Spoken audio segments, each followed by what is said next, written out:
हम स्टार्ट कर रहे हैं सबसे पहले व्हाट इज़ एरर।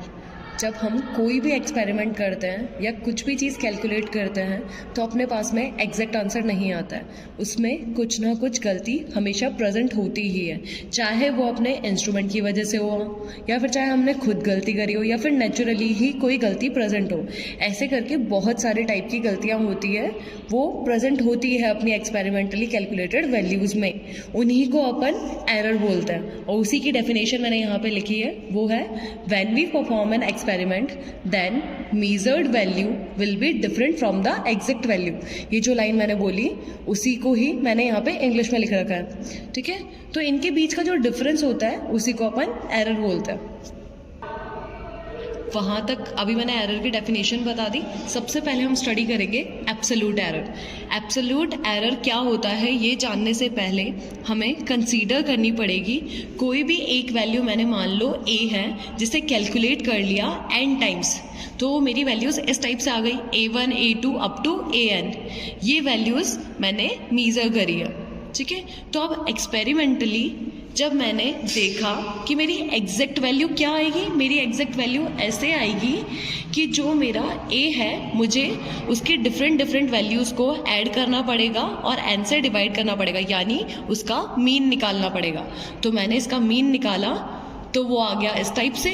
अब मैं इसका जनरल फॉर्मूला बना रही हूँ, वो क्या है 1/n summation i is equals to 1 to n, यानी i की वैल्यू मैं 1 से लेके n तक लिख दूंगी तो वापस मेरे पास यही फॉर्मूला आ जाएगा।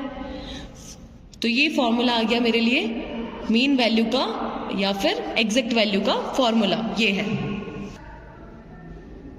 जो हमारा डिफरेंस होता है एग्जैक्ट वैल्यू और मीन मीजर्ड वैल्यू या फिर मीन वैल्यू के बीच में, उसको ही अपन क्या बोलते हैं, एब्सोल्यूट एरर, ठीक है।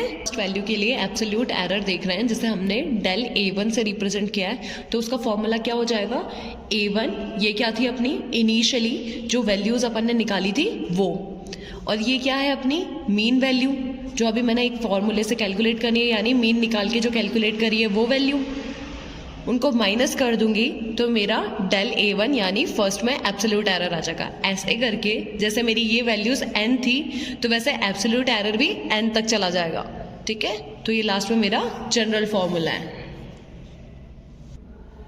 अब जैसे मेरा ये एब्सोल्यूट एरर आ गया है, अगर मैं इसका भी मीन निकाल लेती हूँ, यानी del a1 plus del a2 up to del an को n से डिवाइड कर दूँ, इसका मीन निकाल लूँ, तो मेरा क्या बन जाता है मीन एब्सोल्यूट एरर, ठीक है। इसका जनरल फॉर्मूला क्या है 1/n summation i is equals to 1 to n del ai। ये हो गया मीन एब्सोल्यूट एरर। अब है रिलेटिव एरर। रिलेटिव एरर क्या होता है, ये होता है रेशियो किसका, एब्सोल्यूट एरर का और एग्जैक्ट वैल्यू का रेशियो अपना रिलेटिव एरर कहलाता है। अगर इसे मैं 100 से मल्टीप्लाई कर दूंगी तो ये किस में कन्वर्ट हो जाएगा, परसेंट में। इसके बाद में एरर को हमने 4 टाइप्स में पढ़ना है जाके। सम के लिए क्या होता है, सब्ट्रैक्शन के लिए क्या होता है, मल्टीप्लिकेशन के लिए क्या होता है, डिवीजन के लिए क्या होता है। सबसे पहले हम स्टार्ट करेंगे सम से। सम से स्टार्ट कर रही हूँ तो मैंने कंसीडर कर लिया कि x मेरी कोई वैल्यू है जिसे मैंने कैलकुलेट करा, तो कैसे आई मेरी a प्लस b से। जैसे कि मैंने आपको बोला कि डायरेक्टली अपने पास में वैल्यू नहीं आ सकती, यानी इसमें भी कोई ना कोई एरर प्रेजेंट होगा। तो मान लो x के अंदर मेरा एरर क्या है डेल x, और a के अंदर एरर क्या है डेल a, और b के अंदर क्या है डेल b। तो मैंने यहाँ पे क्या लिखा x plus del x, a plus minus del a, b plus minus del b। अब यहाँ पे मैंने प्लस माइनस क्यों लिया है, क्योंकि जो मेरा ये जो डेल वैल्यू है ये या तो सब्ट्रैक्ट होगी या फिर ऐड होगी, दोनों में से एक कंडीशन ही तो होगी, यानी तो या तो मेरी एग्जैक्ट वैल्यू से ज़्यादा आती है या फिर जो मेरी वैल्यू मुझे चाहिए उससे कम आती है। ये 2 केसेस मैंने इसलिए प्लस माइनस के तौर पे लिखे हैं। अब मैंने क्या किया, a और b को साथ में लिख लिया और डेल वाले टर्म्स को साथ में लिख दिया। क्यों किया, ताकि अगर मेरा a और b साथ में हो जाएगा तो इनिशियली क्या था, x क्या था a प्लस b, तो यहाँ पे क्या बन जाएगा a प्लस b, यानी x से x कैंसिल हो जाएगा। तो मेरे पास क्या बचा, del x is equals to plus minus del a plus minus del b। तो अब मेरा एरर क्या हो जाएगा x के अंदर, सबसे पहले मान लो मेरा ए भी पॉजिटिव है, डेल बी भी पॉजिटिव है, तो डेल एक्स क्या हो गया, del a plus del B. अब मैंने दूसरा केस ले लिया कि डेल ए पॉजिटिव है बट डेल बी क्या है, नेगेटिव। ये दूसरा केस हो गया। तीसरा केस, इसको नेगेटिव ले लिया, इसको पॉजिटिव ले लिया। चौथा केस, दोनों को नेगेटिव ले लिया। अब ये इस प्लस माइनस की वैल्यू की वजह से ही तो मेरे पास में 4 केसेस बन गए। तो यानी जो मेरा डेल एक्स में एरर है वो क्या आया, plus minus del a plus del B, ये मेरा डेल एक्स में एरर आया है। अब मेरा केस है डिफरेंस ऑफ क्वांटिटीज। इसके लिए मुझे वैसे ही कंसीडर करना है जैसे मैंने प्लस में कंसीडर करा था।